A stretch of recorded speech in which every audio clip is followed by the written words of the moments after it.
45 days of new year weight loss சேலஞ்சில day 12 பார்க்கலாமா? Lunch தான் டைரக்ட்டா பிரேக்ஃபாஸ்ட் இல்ல. ஸோ லஞ்ச் சாப்பிட்டு ஜிம்முக்கு கொஞ்சம் ஏர்லியா போயிடலாம் அப்படின்னு சொல்லிட்டு ஒரு 2:00 அந்த மாரிலாம் ஜிம் போயிட்டேன்.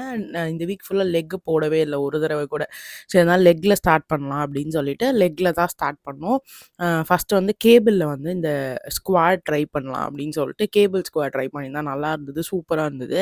அப்புறம் வந்து எக்ஸ்டென்ஷன், கேர்ல்ஸ் எனக்கு கேர்ல்ஸ் பண்ணா கொஞ்சம் லைட்டா நெஞ்சு வலிக்கிற மாரி ஏன்னா ஃபுல் வெயிட்டுமே ஃப்ரண்ட்ல போடுறதுனால எனக்கு அது கொஞ்சம் அன்கம்ஃபர்டபுளா இருக்கும். பட் இன்னைக்கு ட்ரை பண்ணா ஓகே தான். அப்புறமே வந்து சுமோ ஸ்குவாட் ஒரு 4 செட்ஸ் பண்ணலாம் அப்படின்னு சொல்லிட்டு 12.5 கேஜி வச்சு சுமோ ஸ்குவாட் பண்ணேன். அப்புறம் கொஞ்சம் ரீலுக்கு வீடியோ எடுக்க வேண்டியது. ஸோ இதெல்லாம் எடுத்துட்டு லெக் பிரஸ் போட்டுறலாம் அப்படின்னு சொல்லிட்டு 25 தான் எப்பவும் யூசுவலா போடுவேன். சரி ஓகே இன்னைக்கு வந்து 35 ட்ரை பண்ணலாம் அப்படின்னு சொல்லிட்டு லெக் பிரஸும் போட்டேன். அப்புறம் காஃப் ரைஸ் வந்து 20 கேஜிஸ் வச்சு ஒரு நல்ல காஃப் ரைஸ்.